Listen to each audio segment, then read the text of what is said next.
Hello, and welcome to this first, and we hope will be a continuing series on the stories of Nelson and Beaubear's Island. A segment that, I guess at this point, remains unnamed.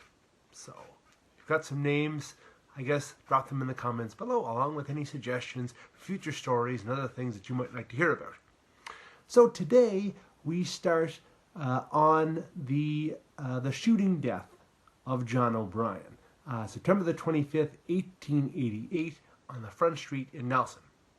So today we'll be speaking a little bit about who some of these people were, and on the preliminary inquest that was conducted by the coroner.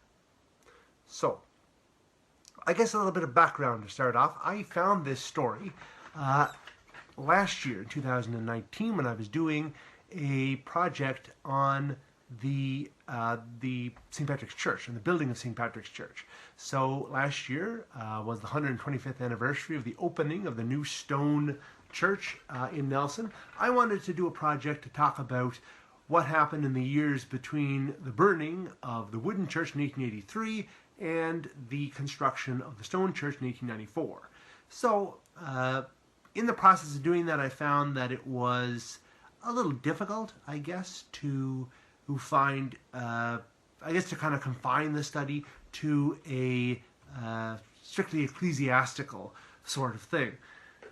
So what happened is I wanted to then maybe talk about the community at large. So I kind of looked at a number of different newspaper articles on things that were happening in Nelson and the surrounding area in those years.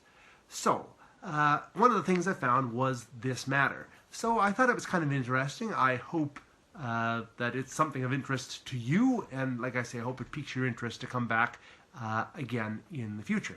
So, first of all, who were these individuals? So, the principal parties in this, shall we say, I guess, in the act itself, were Isaac Jackson and John O'Brien. So, I've got some visual aids here. So, Isaac Jackson was a constable at that time. So, he wasn't the sheriff. Interestingly enough, the sheriff at that time was a man by the name of Sheriff. So, Sheriff, at that time spelled, his surname was spelled S-H-I-R-R-E-F-F. So, Sheriff maybe? But anyway, the point is, so this gentleman deputized Isaac Jackson. So Isaac Jackson was not a lawman all the time, but when he was needed, he would be used in the execution of warrants and things of this nature. So this, I guess with my magic window here, is the uniform of a Victorian constable. I don't know if Isaac Jackson wore something like this, but on this day he was not on the job, which is important later.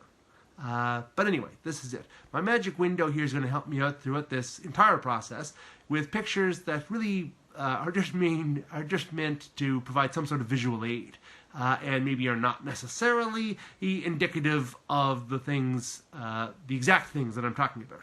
So with that caveat, we'll proceed. So John O'Brien. So John O'Brien, to kind of start with, was not. This is not the John O'Brien who was a member of the legislature. This is not the John O'Brien who ran O'Brien Limited.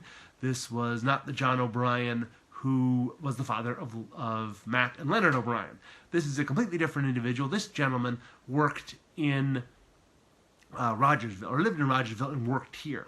So he's not this man either, but again, it kind of gives you an idea. Oh, that's very blurry. But anyway, that's it. Maybe like that. Anyway, it doesn't really matter.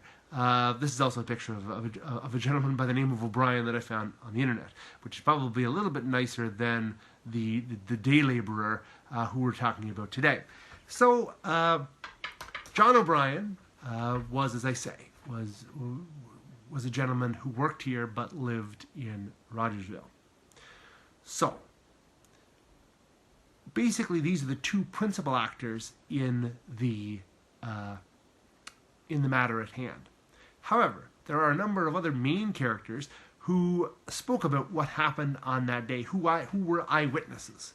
So principal among them was Henry Gitchell. Henry Gitchell ran a store in Nelson, which was also the post office. At that time, the post office would kind of move from place to place. Just whoever bid and got the contract to carry the mail locally. So Henry Gitchell ran the post office and also had a store. And some residents in Nelson might remember that store would have been on the property where the house where Arnold and Anna Woods lived. I remember it in my lifetime. Today it's a vacant lot, but that's basically where Gitchell had his store, as I understand it. Please feel free to correct me in the comments below if I've got my facts back to front. So he and his wife Elizabeth both witnessed what happened, as did the Carroll family, Matthew and Susan, who lived across the street, or kind of not directly across the street, but a little bit across the street, almost across, just directly across. That house was later owned by Pete Bowen, and then later owned by my grandparents, Stephen and Anna McCarthy, and they had a store there, and my uncle lives there today. So that house is still there, maybe changed somewhat and maybe significantly, but the structure is still on the site, we'll put it that way. Moses Gorman, who worked for Henry Gitchell, also saw what happened, and of course there's Patrick O'Brien, John O'Brien's brother, all witnessed what occurred. So basically everybody, as I'm sure is customary in any number of cases of this sort, saw it differently and recounted it differently when the coroner held an inquest to kind of determine what had happened, and kind of a preliminary hearing to kind of say whether, I guess, Isaac Jackson could be indicted for the wrongful death of John O'Brien. So, Dr. Francis Desmond performed the post-mortem on John O'Brien. Now, he said, according to his testimony, that the bullet entered basically where the third rib meets the sternum. So the ball entered there, tore through John O'Brien's lung. His lung was filled with blood. There were a number of points in the testimony where other people who witnessed it saw that John O'Brien was coughing up blood, and so I guess he would have drowned in this way. And of course, like I say, it's a vital organ, and I mean, to be perforated is not good anyway. Henry Gitchell puts it about 5 minutes between the shooting and John O'Brien's death. Others say that it might have been a little bit shorter time, but anyway, you get the idea. Perhaps at this point I probably should have said listener discretion advised, but that's pretty much as graphic as it's going to get in terms of violence in this case. So that's it, and that the bullet lodged in the musculature of John O'Brien's back, so it didn't go through him. And of course, like I say, now the gun itself, back to my magic window here, Henry Gitchell put the gun that Isaac Jackson used as a 32 caliber pistol. So again, it would have looked something like this in 1888. So this is it. So what happened on that day? Based on the testimony at the inquiry, because we get more witnesses, different witnesses, and maybe a bit of a different view on the event at the trial, which we'll talk about next week. But what happened? How did this all go down according to the preliminary inquest? So we pick up the story as best we know it from the witnesses themselves. Now, again, at this point, I also want to say that I haven't researched this exhaustively. If this is something where, in future, after all of this has come to an end and my interest is really piqued and I want to go into the court documents and whatever, this is all basically for a narrative, for narrative purposes, and not really meant to be an exhaustive, exploration of this case. So my bow tie notwithstanding, I'm not speaking as a real expert. I'm just speaking as somebody who's interested in history and hopes that you are too.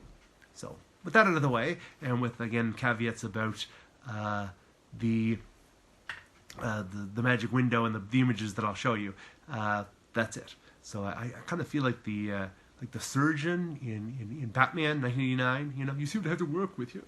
I don't know. Anyway, that's it. But yeah. All right. So you did not tune in to hear my weak impressions of 30-year-old films. That's it. That could be another story though if you want to see it. Anyway. So all right. So what happened? How did it all shake out?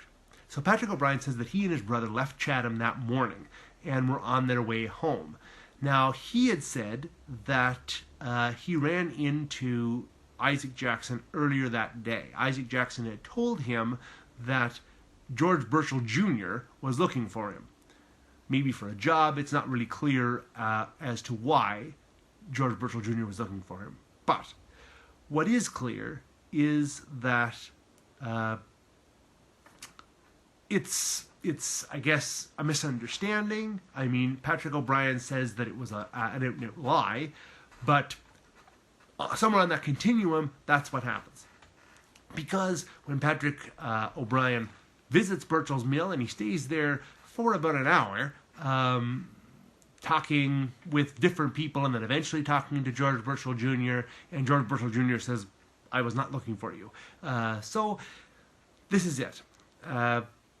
When they arrive a little bit further up the street and they come to basically this, I